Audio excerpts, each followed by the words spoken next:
لک الحمد یا اللہ والصلاة والسلام علیک یا رسول اللہ اما بعد الحمدللہ آج ذی قعدہ کی 28 تاریخ ہے اور ذی قعدہ کی 28 تاریخ کو سلطان الہند سلطان اورنگزیب عالمگیر رحمۃ اللہ تعالی علیہ کا یوم عرس ہے اور آج ان کے یوم عرس کے موقع پر ان کی بارگاہ میں خراج عقیدت پیش کرنے کے لیے تاریخی حوالہ جات سے کچھ باتیں آپ تک پہنچانے کی سعادتیں حاصل کر رہا ہوں۔ یہ آج کے اس میرے بیان کا موضوع ہے کہ جب انگریزوں نے اورنگزیب عالمگیر کو للکارا تھا، ایک موقع ایسا بھی آیا تھا کہ سلطان اورنگزیب عالمگیر رحمۃ اللہ تعالی علیہ نے انگریزوں کو الحمدللہ مقید کر لیا تھا، قید کر لیا تھا، اور اگر اس وقت حضرت سلطان اورنگزیب عالمگیر رحمۃ اللہ تعالی علیہ چاہتے تو ہندوستان کی سرزمین کو انگریزوں کے ناپاک قدموں سے ہمیشہ کے لیے نجات بھی دلا سکتے تھے، لیکن ان کی دریا دلی تھی کہ آپ نے معاف کر دیا تھا۔ پوری ایک تاریخی حیثیت ہے اس واقعے کی، اور یہ واقعہ میں آپ کو شروع سے آخر تک عرض کرنے کی سعادت حاصل کرتا ہوں۔ ویسے تو ایسٹ انڈیا کمپنی 1603 میں ہندوستان آمد کے بعد مسلسل فتوحات حاصل کرتی چلی گئی، اور اس دوران دنیا کی تاریخ میں پہلی بار ایسا ہوا کہ ایک کمپنی نے ایک ملک پر قبضہ کر لیا۔ پہلی بار تاریخ میں ایسا ہوا تھا کہ کوئی تجارتی کمپنی، کوئی بزنس کمپنی کسی ملک پر قبضہ کر لیا۔ یہ ایسٹ انڈیا کمپنی نے 1603 میں آ کر کے دھیرے دھیرے اپنی فتوحات کرتے کرتے پورے ہند پر قبضہ کر لیا تھا، لیکن اسی سفر کے دوران ایک موڑ پر انہیں ایسی شرمناک شکست ہوئی تھی جس نے کمپنی کا وجود ہی خطرے میں ڈال دیا تھا۔ بعد میں کمپنی نے اپنے ماتھے سے یہ داغ دھونے کی سر توڑ کوشش کی۔ یہی وجہ ہے کہ بہت کم لوگ جانتے ہیں کہ سراج الدولہ اور ٹیپو سلطان پر فتح حاصل کرنے سے پہلے ایسٹ انڈیا کمپنی نے اورنگزیب عالمگیر سے بھی جنگ لڑنے کی کوشش کی تھی، لیکن اس میں بری شکست کھانے کے بعد انگریز سفیروں کو ہاتھ باندھ کر اور دربار کے فرش پر لیٹ کر مغل شہنشاہ سے معافی مانگنے پر مجبور ہونا پڑا تھا۔ واقعہ کچھ یوں ہے کہ انگریزوں نے ایسٹ انڈیا کمپنی کے قیام کے بعد ہندوستان کے مختلف علاقوں میں اپنی تجارتی کوٹھیاں قائم کر کے تجارت شروع کر دی تھی۔ ان علاقوں میں ہندوستان کے مغربی ساحل پر واقع سورت اور بمبئی اور مشرق میں مدراس اور موجودہ کلکتہ شہر سے 20 میل دور دریائے گنگا پر واقع بندرگاہیں ہگلی اور قاسم بازار اہم تھے۔ انگریز ہندوستان سے ریشم، گڑ کا شیرہ، کپڑا اور معدنیات لے جاتے تھے، خاص طور پر دھاگے کی ململ اور بہار کے قلمی شورے جو بارود بنانے میں استعمال ہوتا ہے کی انگلستان میں بڑی مانگ تھی۔ انگریزوں کے سامان تجارت پر ٹیکس عائد نہیں کیا جاتا تھا، بلکہ ان کے کل سامان کی قیمت کا 3.5% وصول کر لیا جاتا تھا۔ اسی زمانے میں صرف انگریز ہی نہیں بلکہ پرتگیزی اور ولندیزی تاجروں کے علاوہ کئی آزاد تاجر بھی اسی علاقے میں سرگرم تھے۔ انہوں نے مغل حکام سے مل کر اپنے لیے وہی تجارتی حقوق حاصل کر لیے جو انگریزوں کے پاس تھے۔ جب یہ خبر لندن میں کمپنی کے صدر دفتر پہنچی تو ایسٹ انڈیا کمپنی کے سربراہ جوزائیا چائلڈ کے غیظ و غضب کے انتہا نہ رہی۔ انہیں یہ گوارا نہیں تھا کہ ان کے منافع میں کوئی اور بھی حصے دار بنے۔ اسی موقع پر جوازائیا چائلڈ نے جو فیصلہ کیا وہ عجیب ہی نہیں، غریب ہی نہیں بلکہ پاگل پن کے حدوں کو چھوتا ہوا دکھائی دیتا ہے۔ انہوں نے ہندوستان میں مقیم کمپنی کے حکام سے کہا کہ وہ بحیرہ عرب اور خلیج بنگال میں مغل بحری جہازوں کا راستہ کاٹ دیں اور جو جہاز ان کے ہتھے چڑھے اسے لوٹ لیں۔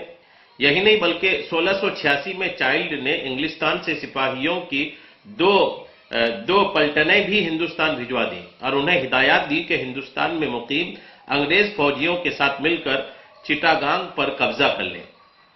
ان کے نام کی مناسبت سے اس جنگ کو جنگ چائلڈ بھی کہا جاتا ہے۔ اب سے چائلڈ کا بچکانا پن کا، اب اسے آپ چائلڈ کا بچکانا پن کہیں یا پھر اس کے دیدہ دلیری کہ وہ مبلغ 308 سپاہیوں کی مدد سے دنیا کی سب سے طاقتور اور مالدار سلطنت کے خلاف جنگ چھیڑنے کی ہمت کر رہا ہے۔ اس زمانے میں ہندوستان پر اورنگزیب عالمگیر رحمۃ اللہ تعالی علیہ کی حکومت تھی اور دنیا کی کل GDP کا 1/4 حصہ یہیں پیدا ہوتا تھا۔ معاشی طور پر اسے تقریباً وہی مقام حاصل تھا جو آج امریکہ کو ہے۔ اورنگزیب کے عہد میں سلطنت کی سرحدیں کابل سے ڈھاکہ تک اور کشمیر سے پانڈی چری تک 40 لاکھ مربع کلومیٹر کے رقبے پر پھیلی ہوئی تھی۔ یہی نہیں، اورنگزیب کی فوجیں دکن کے سلطانوں، افغانوں اور مرہٹوں سے لڑ لڑ کے اس قدر تجربہ کار ہو چکی تھی کہ وہ اس وقت دنیا کی کسی بھی فوج سے ٹکرا سکتی تھی۔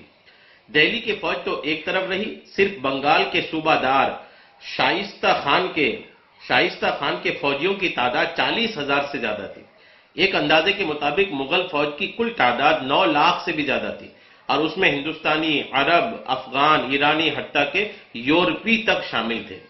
جب لندن سے مغلوں کے خلاف طبل جنگ بجا تو بمبئی میں تعینات کمپنی کے سپاہیوں نے مغلوں کے چند جہاز لوٹ لیے۔ اس کے جواب میں سیاہ فام مغل امیر البحر سیدی یاقوت نے ایک طاقتور بحری بیڑے کی مدد سے بمبئی کا محاصرہ کر لیا۔ اس موقع پر الیگزینڈر ہیملٹن نامی ایک انگریز بمبئی میں موجود تھے، جنہوں نے بعد میں ایک کتاب لکھ کر اس واقعہ کا واحد آنکھوں دیکھا حال قلم بند کیا۔ وہ لکھتے ہیں کہ سیدی 20,000 سپاہی لے کر پہنچ گیا اور آتے ہی آدھی رات کو ایک بڑی توپ سے گولے داغ کر سلامی دی۔ انگریزوں نے بھاگ کر قلعہ میں پناہ لی۔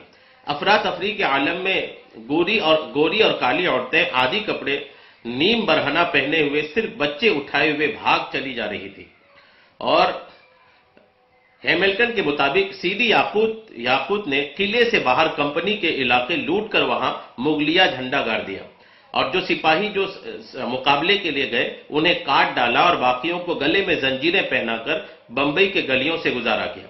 بمبئی کا علاقہ خاصے عرصے سے پرتگیزیوں کے قبضے میں تھا۔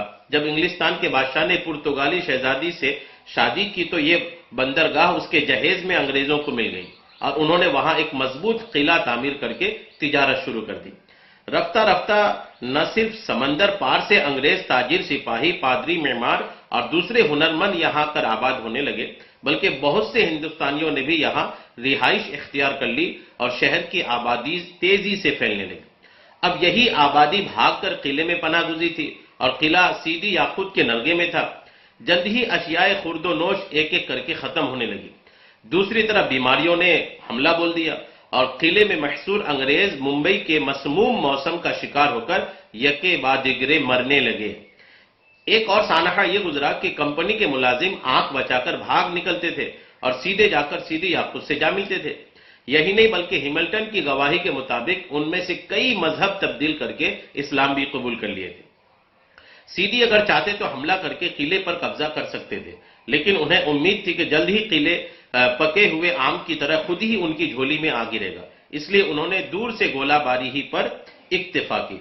یہ صورتحال ملک کے مشرقی حصے میں بھی پیش آئی، جہاں بنگال کے صوبے دار شائستہ خان کے دوستوں نے ہگلی کے مقام پر ایسٹ انڈیا کمپنی کے قلعے کو گھیرے میں لیا اور آمد و رفت کے تمام راستے بند کر دیے۔ بنگال کا محاصرہ تو جلدی ختم ہو گیا اور دونوں فریقوں نے صلح کر لی، لیکن بمبئی میں یہ سلسلہ 15 ماہ تک دراز ہو گیا۔ آخر انگریزوں کی ہمت جواب دے گئی اور انہوں نے اپنے 2 سفیر اورنگزیب کے دربار میں بھجوا دیے تاکہ وہ شکست کی شرائط طے کر سکیں۔ ان سفیروں کے نام جارج ویلڈن اور ابرام نوار تھے۔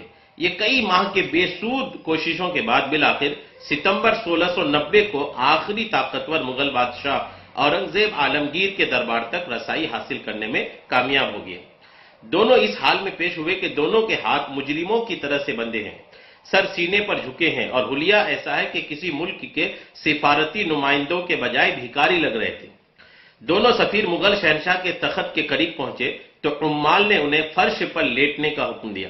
سخت گیر سفید ریش بادشاہ نے انہیں سخت ڈانٹ پلائی اور پھر پوچھا کہ وہ کیا چاہتے ہیں۔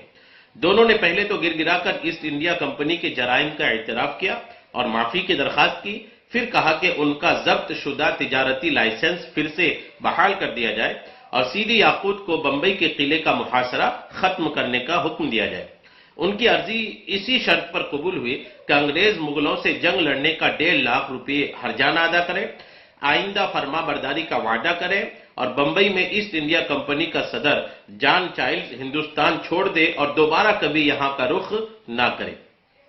انگریزوں کے پاس یہ تمام شرائط سر جھکا کر قبول کرنے کے علاوہ کوئی چارہ نہ تھا، سو انہوں نے تسلیم کر لی اور واپس بمبئی جا کر سیدی یاقوت کو اورنگزیب کا خط دیا تب جا کر اس نے محاصرہ ختم کیا اور قلعے میں بند انگریزوں کی 14 مہینوں بعد گلو خلاصی ہوئی، یعنی چھٹکارا پائے۔ ہیملٹن نے لکھا ہے کہ جنگ سے قبل بمبئی کی کل آبادی 700 سے 800 کے درمیان تھی، لیکن جنگ کے بعد 60 سے زیادہ لوگ نہیں بچے تھے، بقیہ تلوار اور تعاون کے نذر ہو گئے۔ آنے والے برسوں میں ایسٹ انڈیا کمپنی نے ہر ممکن کوشش کی کہ اس خجالت آمیز شرمندگی سے بھرا ہوا یہ جنگ کے واقعات کو انگلستان کے عوام تک نہ پہنچنے دیا جائے۔ چنانچہ کمپنی کے پادری جان اورنگٹن نے 6 سال بعد جب اس جنگ کا احوال لکھا تو اس نے تمام تر ملبہ مغلوں کے وعدہ خلافی پر ڈال دیا۔ اس پر کمپنی نے اسے 25 پاؤنڈ کا انعام بھی دیا تھا، جو اس زمانے میں خاصی بڑی رقم تھی۔ اورنگٹن نے اپنی کتاب میں جگہ جگہ انگریزوں کی بے جگری کا احوال بیان کرتا ہے، جنہوں نے 10 گنا بڑے دشمن کا ڈٹ کر مقابلہ کیا۔ یہی نہیں، وہ دعویٰ کرتا ہے کہ اس جنگ میں انگریزوں کو نہیں بلکہ سیدھی یاقوت کو شکست ہوئی تھی۔ مزید یہ کہ اس نے مغل دربار میں انگریز سفیروں کے برتاؤ کا ذکر بھی سرے سے گول کر دیا ہے۔ ہیملٹن نے کتاب تو لکھی لیکن اسے شائع ہوتے ہوئے 40 برس بیت گئے۔ اس دوران پلوں کے نیچے سے اس قدر پانی بہہ چکا تھا کہ اسے کچھ زیادہ توجہ نہیں مل سکی۔ یہاں ایک دلچسپ سوال یہ اٹھتا ہے کہ اگر اورنگزیب عالمگیر رحمت اللہ علیہ انگریزوں کو معافی نہ دیتے اور انہیں ہندوستان سے نکال کر باہر کرتے تو آج بر صغیر کی تاریخ کیا ہوتی؟ سب کچھ الگ ہوتا، لیکن ہونا وہ ہے جو قدرت کی خواہش ہے، جو اللہ چاہتا ہے۔ حضرت سلطان اورنگزیب عالمگیر رحمت اللہ علیہ اگر اس وقت انگریزوں کو معاف نہیں کرتے تو ہندوستان پہ ان کا قبضہ نہیں ہوتا۔ ہندوستان جیسا سرسبز و شاداب ملک اور معاشی حالت میں زبردست مضبوط ملک مضبوط ہی بنا رہتا، ان کو غلامی کی ذلت نہ اختیار کرنی پڑتی۔ بہرحال یہ ایسا واقعہ ہے کہ جو تاریخی حیثیت رکھتا ہے، اور جو میں نے آپ کو پورا پڑھ کے سنایا، یہ bbc.urdu جو ہے نیٹ کے جو BBC کا ویب سائٹ ہے، اس میں یہ ساری تحقیقات لکھی ہیں۔ اللہ کرم فرمائے، ہم اپنے بزرگوں کو یاد رکھیں، اللہ ہمارے ہند کی حفاظت فرمائے، ہمارے ملک کی حفاظت فرمائے، شریروں کے شر سے ہمارے ملک کی حفاظت فرمائے۔ ایک بار پھر میں آپ کو 28 ذی-القعدہ حضرت سلطان اورنگزیب عالمگیر رحمت اللہ علیہ کی یوم عرس کی مبارکبادی پیش کرتا ہوں۔ مہاراشٹر کے خلد آباد میں حضرت کا مزار ہے۔ جب آپ کو خلد آباد کہیں جانا ہو، اس کے آس پاس کہیں جانا ہو تو ان کی بارگاہ میں ضرور حاضری دیں۔ اللہ کے ولی ہیں، مقبول بندوں میں سے ہیں۔ اللہ تبارک تعالیٰ ان کا فیضان ہم سب پر جاری و ساری رکھے، آمین بجاہ النبی الامین صلی اللہ علیہ وسلم۔